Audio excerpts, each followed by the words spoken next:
I am so excited to announce that I am collaborating with my friend Tracy from Country Charm by Tracy. Tracy, thank you so much for doing this with me.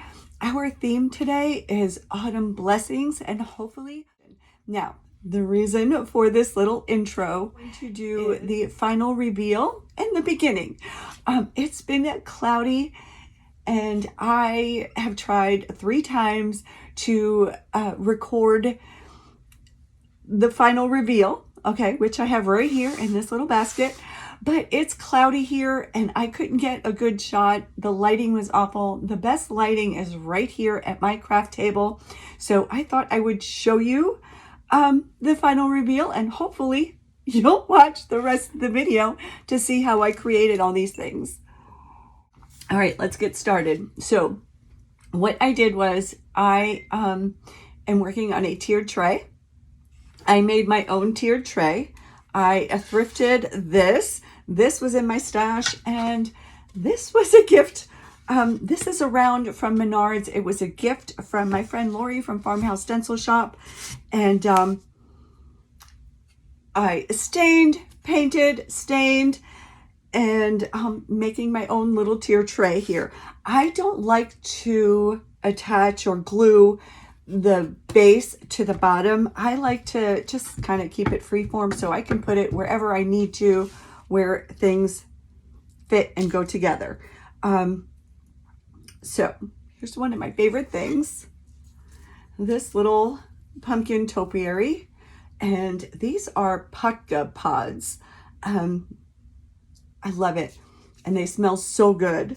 So I'm just going to put this down somewhere. And here's another one of my little favorites. These little signs, I've made them life-size for friends. Never made one for myself because, you know, storage and storing it for a season, a couple seasons is always the thing. So let's see if I can do this backwards and kind of try to figure out. Maybe this will go good right here, right up top here. And then I did a little can, right, with a little Dollar Tree light there. And then this guy. So when I started making him, I kind of think his face looks a little scary. I tried putting a smile on him. It didn't change it too much, but we'll just put it like maybe right here in the back. And let's see. So my theme, if you haven't noticed, is apples and pumpkins. I am in New York, you know, the Big Apple. So I just thought I would incorporate that. Apple season is just as big as pumpkin season here. And then I did a little Jenga block apple. And of course, I've got my little Jenga block pumpkins. This is interesting doing this backwards. And then I have some little apple fillers. I believe these are from Dollar General. I got them last year. And I just put a leaf on 2 of them, and I put them in my little apple can. And then we could just, you know, toss these in here. And then, whoa.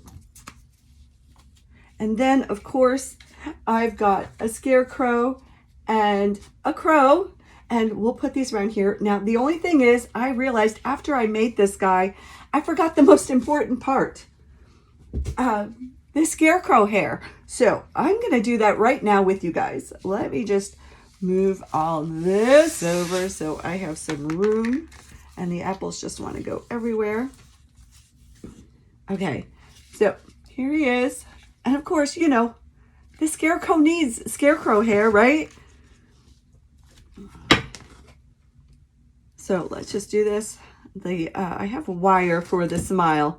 I'm just going to reinforce that with a little bit of hot glue. Let that sit a minute. Now, you can buy raffia. Raffia is great. It can get pricey, right, when you start using it for everything. So what I like to do is, when in the summertime, Dollar Tree carries the hula skirts, and this year they had this pineapple garland And look at this. This makes like the best straw. So I bought a couple of these and I add it to my raffia little bag.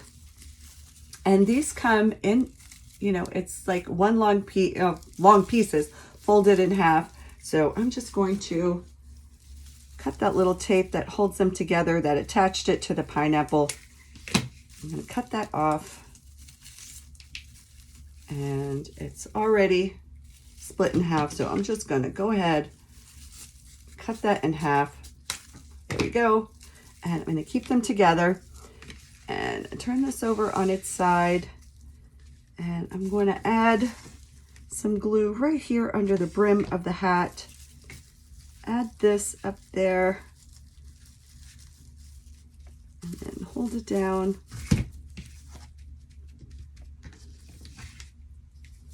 Trim the hair. Maybe a little bit shorter. There we go. And do the same thing to the other side. Add the glue. Put in the straw hair. And you know, if you want, you can give him bangs too. I love scarecrows for fall. All right, and these little pieces I am going to save and add it right to my raffia bag. And then we have the cutest little scarecrow with the scarecrow hair. And he's got a little smile, and this one's not creepy. He's adorable. So I hope you stay tuned and watch, get inspired, and do your own tiered tray. Everything here is so budget friendly, so affordable, so fun. And I can't wait to put this downstairs and kind of get ready for fall, because I am so ready for fall. It is my favorite season. All right, friends, let's get on with the video. I started building my tiered tray. I started with 2 rounds. One I thrifted, and 1 round was a gift from my friend. And to prep the surfaces, I stained it. I used Jacobean Minwax wood finish stain. It's a beautiful deep brown stain and color that's just perfect for all seasons, all decor, just neutral enough. So I took the stain that was left over on my foam brush and just swiped it on the candlestick holder, and then did some dry brushing with white paint, and I glued the top of the candle holder to the bottom of the top part of the tiered tray. When I was at the thrift store, I saw a picture frame with the scarecrow made out of burlap fabric and some jewel pieces, and it was really expensive. It was like $20. And I'm like, no, I can go home and recreate this. So I took a 4x4 inch frame from Dollar Tree, gave the background 2 coats of plaster chalk paint by Waverly, and then I cut up all the little pieces to create a scarecrow. Put it back in the frame, and my first project for the tiered tray is complete. And who doesn't love tin can projects? This is a soup can that I used, and I just went over with a sponge. I painted it in hazelnut by Waverly. And then I grabbed one of these candles from Dollar Tree, painted it with the same hazelnut chalk paint, and then while it was still wet, I added cinnamon because I wanted a little grungy farmhouse look. And then went over the can with some Mod Podge, sprinkled cinnamon on the can. So here I'm showing you the cinnamon without the Mod Podge on top of it, and then the cinnamon with a coat of Mod Podge over it. It just gives it a darker, better look. I don't know, I like it better. It just seems already rustic. And then I did the same thing to the candle. Okay, what I forgot to mention was the label that I used for this can was a special collaboration creation between myself and Shauna from Fraps and Scraps. It is available in her Ko-fi shop.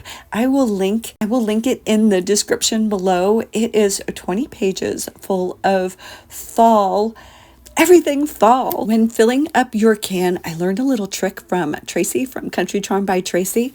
Put an empty ribbon spool in the can, and this way it doesn't take up all the space when using your stash to fill it up. And it's the perfect size when you add a candle to it. For my next project, I'm making a fabric apple, and I'm not the best with fabric. And these turned out really cute. Trust me, these are so easy. Not only easy, but they work up quick, so you can make a whole bunch at one time and use them for dough bowls, jar fillers. Okay, so for my apple, I cut a piece of fabric, I think it was 6x6, and I stuffed it with some stuffing and added a little stick for the stem, tied it with a little tiny rubber band. I hot glued a leaf and a little raffia bow, and then made a little tag. How cute is this? Okay, I know. Shims are so last year, and they were totally trending last year. But there's a reason they trend, because you can make some pretty cool things with them. Once you open the package, I take them apart, organize them so they're all facing the same way. There's a thick part and a thin part to the shims. Glue them all together so they form a triangle. I gave them a quick sanding and then stained them. I'm making a scarecrow and a crow, and I used a carrot from Dollar Tree. I cut off the leafy part of the carrot, and that's going to be the beak of the crow. And yes, I know crows don't have yellow beaks, but the yellow just shows up so nicely on the dark stain. And then I just went ahead and added burlap for the hats and just made it look like a scarecrow and a crow. And like after I finished and I was setting them up, I forgot the hair for the scarecrow. So hopefully you saw that in the beginning of the video. I went ahead and finished it. So I usually use Jenga blocks to add dimension to my projects, but sometimes I create with them, and they make the cutest pumpkins and apples. Okay, so you need 9 Jenga blocks, or tumbling tower blocks from Dollar Tree. They're a little bit smaller than the official Jenga blocks. Glue 2 together, do 2 sets of 2, and then glue 3 together. Once all the pieces are glued together, you're going to layer them. You are going to put the 2 glued together to either side of the 3 glued together. And then you take the single one and put that on either side of the 2 Jenga blocks tied together. Does that make sense? This was the easiest of all the projects. I had a basket, dry brushed it with some white paint, added a fabric bow, stuffed it with Spanish moss and those little apple pieces, and boom, project done. This is one of my favorites, and tell me what you think. I'm making one of those apple farm, pumpkin farm signs, the directional signs. I was going to put it in a little clay pot, but it was too big. So I have these little mini bowls, square bowls from Dollar Tree. I painted it in brown, distressed it, and then with my laser cutter, I cut out arrows. And as you can see, I labeled 1 pumpkins, 1 apple, 1 hayride, and then I distressed it all with dark antique wax. After I got them all distressed, I placed them face side down and glued a dowel to them. So before I stuck the sign into that little pot, I put rocks for weight in the little pot, added some floral foam, decorated with raffia and little hay bales, added some podka pumpkins. I mean, honestly, look how cute. Okay, so this is my other favorite. I just took a foam ball, glued a dowel into it, painted it with a dark orange. I stained the dowel, which is actually a skewer. I purchased these potka pods from Amazon, and I love these things. They look like mini, tiny little pumpkins, and I love anything mini. Okay, so to stabilize the ball, I just stuck it into floral foam.